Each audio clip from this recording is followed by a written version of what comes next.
This is the Horse Radio Network. This is episode 1300 of Horse Tip Daily, your almost everyday morsel of helpful hints, useful facts, and practical techniques for horse folks. Brought to you today by Kentucky Performance Products.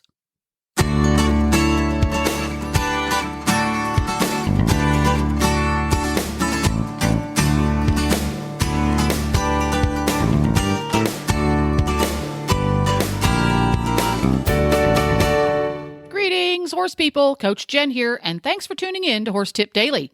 Today's tip is an excerpt from the dressage radio show found right here on the Horse Radio Network. Show co-hosts Philip Parks and Reese Kofler-Stanfield are joined by eventer Erin Freedman, and she offers up some great tips on incorporating Cavaletti in your training regime, regardless of your discipline. And we'll get right to our tip after this from Kentucky Performance Products.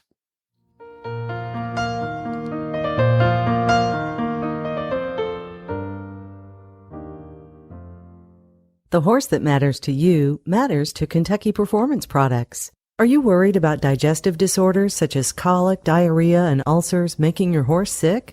Try adding Nalox Advanced to your horse's diet. The ingredients in Nalox Advanced support a healthy stomach, robust microflora populations, and normal gut function, so digestive disorders become a thing of the past. Nalox Advanced is recommended for horses of all ages to maintain a healthy gut and reduce the risk of ulcers, diarrhea, and colic. Why take chances with your horse's well-being? Start your horse on Nalox Advanced today.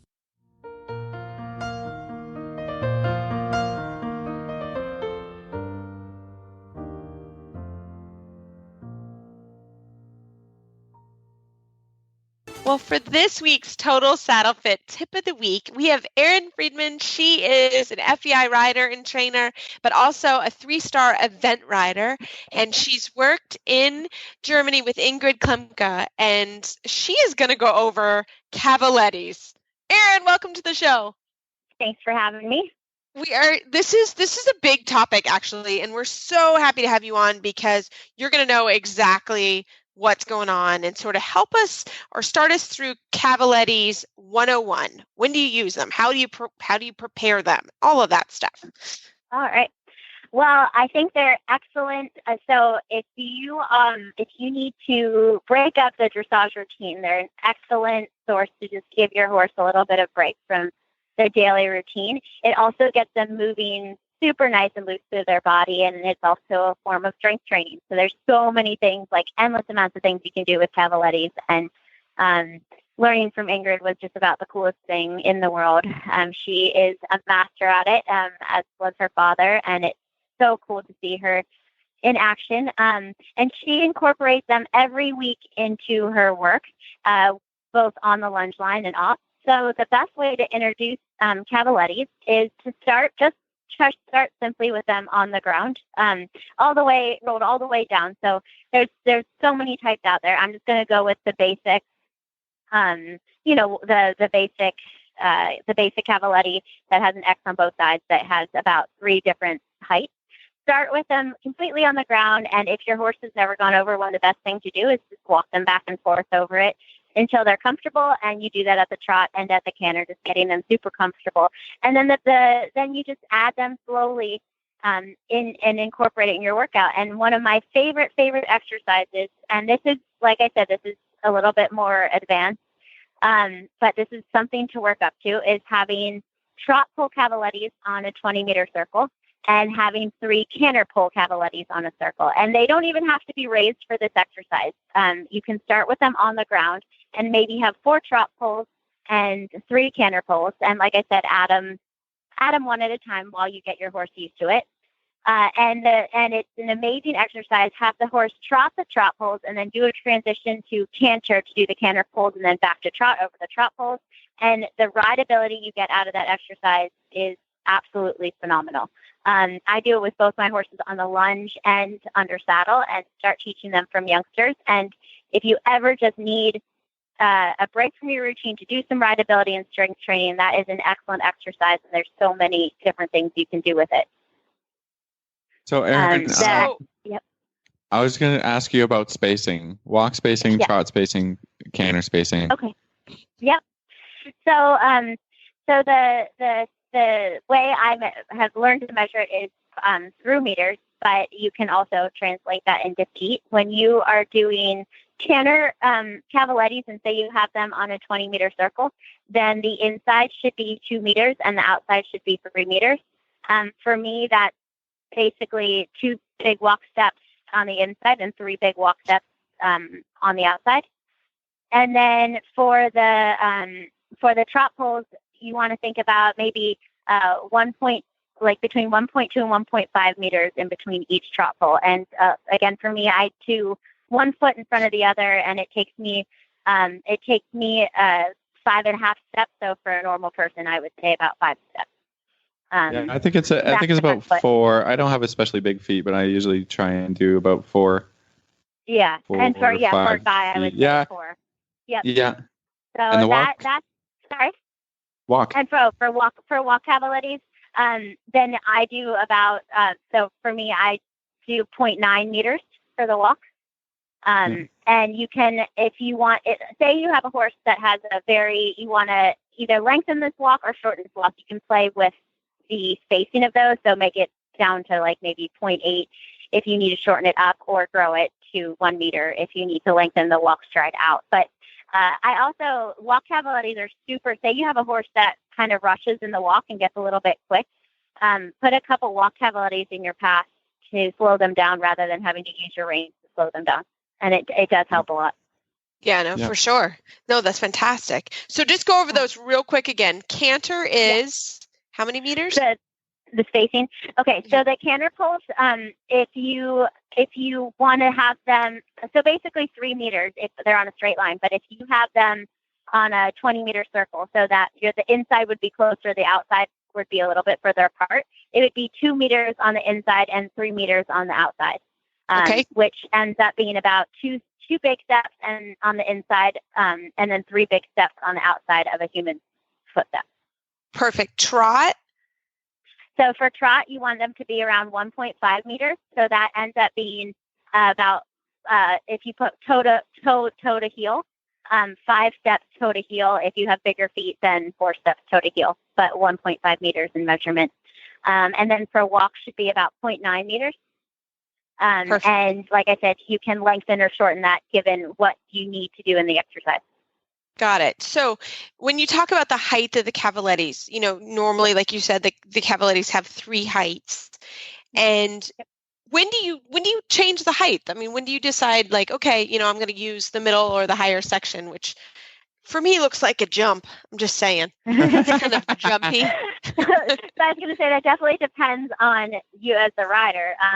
I tend to, so say if you have a horse that's very earthbound, you're gonna want to eventually get to the point where you can lift that up to the highest part, so that you get them to lift through their shoulders, and it, lift through their hind end and lift through the shoulders without having to do it yourself. Let the Cavaletti do the work.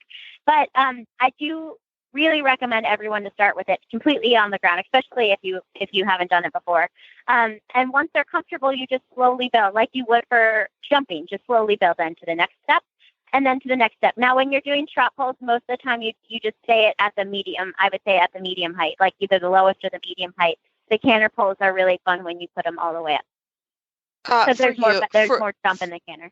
For Erin and Phil, maybe. Erin, that was really fun. Just doing for Erin, really just doing jumpy. That's jumpy. That's jumpiness. That's jumping. That's jumping. And I can't reiterate it enough.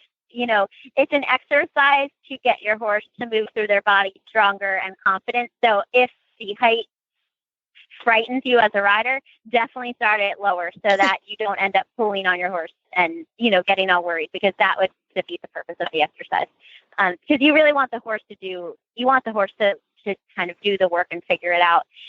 You as the rider just stay balanced and stay put to try and keep the rhythm of the horse. So, Erin, when you were, I was going to ask you, when you were in Germany, and, obviously Ingrid does this, you're doing this every week.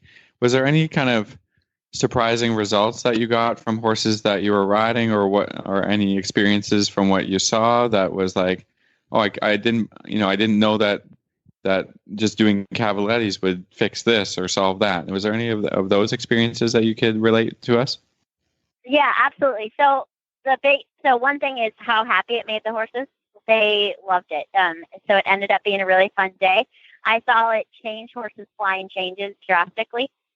And another really cool exercise that was set up, which might be a little hard to describe over the radio, but was having Cavalettis in a little bit of a wide V. And I saw it immensely help horses' pirouette work, because they used the Cavalettis and incorporated it in the pirouette work, which was really neat. But what I saw is it gave horses a chance to happily move through their body without, too much influence of the rider, and just basically give them something else to do. So what the greatest results were the next day. And then and probably, I'd say the coolest thing also too was like the ease of the transitions, because we did so much transitions in the Cavaletti. And especially even if you have your horse do it on the lunch, it is amazing to get on afterwards and how nice and through the transitions end up being. That sounds amazing.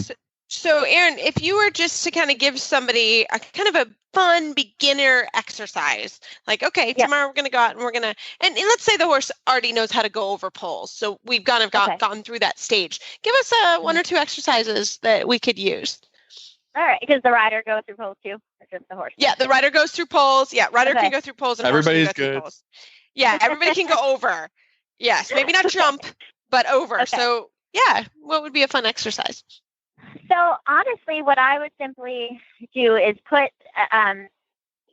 would put 3 to 4 trot poles on a 20-meter circle and have the rider stay right in the middle on the 20-meter circle. And that would be their goal, to not let the horse drift left or right in the trot poles. And then in between, even without canter Cavalettis, pick up the canter on the open end and then back to trot, and then pick up the canter on the open end. So that would be one simple starting exercise.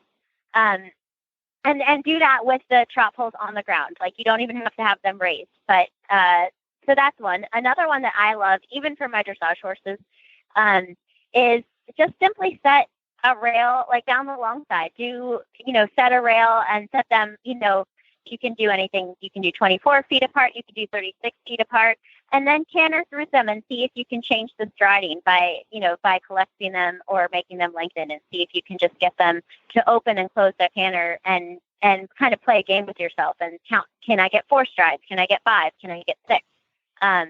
And, it's not that you need to change the poles. You just leave them there and just kind of play with how many strides you get in between, which is another really fun, fun kind of just carefree exercise that gets you thinking, gets your horse thinking, and kind of just a different approach to working with a canter.